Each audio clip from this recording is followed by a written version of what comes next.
ایک مشہور سرجن تھے جن کا نام تھا ڈاکٹر ہشام۔ وہ جلدی سے ہوائی اڈے پر پہنچے تاکہ ایک بین الاقوامی علمی کانفرنس میں شرکت کر سکیں، جس میں انہیں میڈیکل کی فیلڈ میں حاصل ہونے والی اہم کامیابیوں پر اعزازات سے نوازا جانا تھا۔ پرواز شروع ہونے کے کچھ ہی دیر بعد اچانک یہ اعلان کیا گیا کہ آسمانی بجلی گرنے کی وجہ سے جہاز میں خرابی واقع ہو گئی ہے، اس لیے ہنگامی طور پر جہاز قریبی ہوائی اڈے پر لینڈ کرے گا۔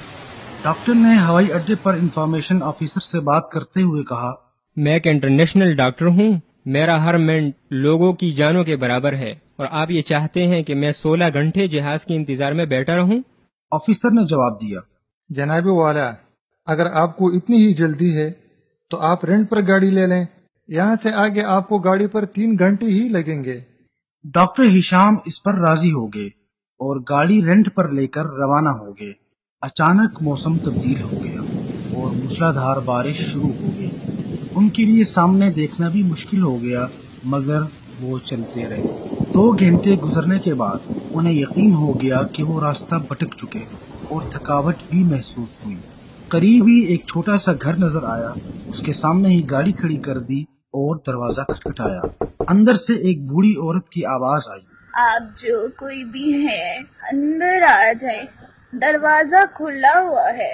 وہ اندر داخل ہوئے اور بوڑھی عورت سے اس کا فون استعمال کرنے کی اجازت چاہی۔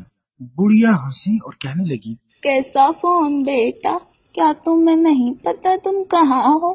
یہاں نہ بجلی ہے نہ ٹیلی فون، لیکن تم بیٹھو اور ذرا آرام کرو، ایک کپ گرما گرم چائے پی لو، کھانا بھی پڑا ہوا ہے وہ بھی کھا لو تاکہ تمہاری جان میں جان آ جائے۔ ڈاکٹر ہشام نے بڑھیا کا شکریہ ادا کیا اور کھانا کھانے لگے، جبکہ بڑھیا نماز اور دعا میں مشغول ہو گئی۔ اچانک ڈاکٹر صاحب کی نظر ایک چھوٹے بچے پر پڑی جو بڑھیا کے قریب چارپائی پر بے سود پڑا سو رہا تھا، اور وہ بڑھیا ہر 2 نمازوں کے درمیان اسے ہلاتی۔ بوڑھی عورت کافی دیر نماز اور دعا میں مشغول رہی۔ یہ سب دیکھ کر ڈاکٹر صاحب یہ کہتے ہوئے اس کی طرف متوجہ ہوئے، خدا کی قسم، آپ کی مہمان نوازی اور کریمانہ اخلاق نے مجھے شرمندہ کر دیا ہے، اور اللہ سے امید ہے کہ وہ آپ کی دعائیں قبول کرے گا انشاءاللہ۔ بڑھیا بولی، اے بیٹے، تم مسافر ہو جس کے ساتھ حسن سلوک کا اللہ نے حکم دیا ہے، اور رہی بات میری دعاؤں کی، تو اللہ تعالیٰ نے میری ایک دعا کے علاوہ تمام دعائیں قبول کر لی ہیں۔ یہ سن کر ڈاکٹر ہشام بولے، وہ کون سی دعا ہے جو ابھی تک قبول نہیں ہوئی؟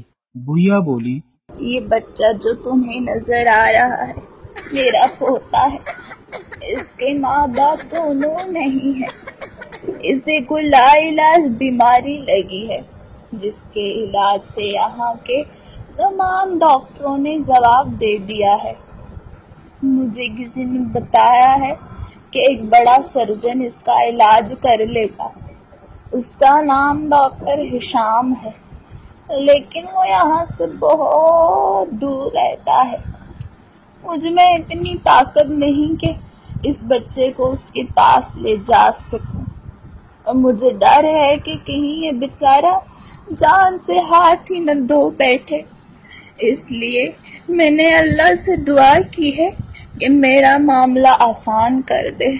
ڈاکٹر صاحب رو پڑے اور بولے، اللہ کی قسم، آپ کی دعا نے جہازوں کو خراب کر دیا اور آسمانی بجلیاں گرائیں اور بارش برسائی تاکہ مجھے کھینچ کر آپ تک پہنچائے۔ قسم سے مجھے اپنی آنکھوں سے دیکھنے سے پہلے یہ یقین نہیں تھا کہ اللہ تعالیٰ دعا پر ایمان رکھنے والے اپنے بندوں کی دعاؤں سے اسباب کو اس طرح پیدا کرتا ہے۔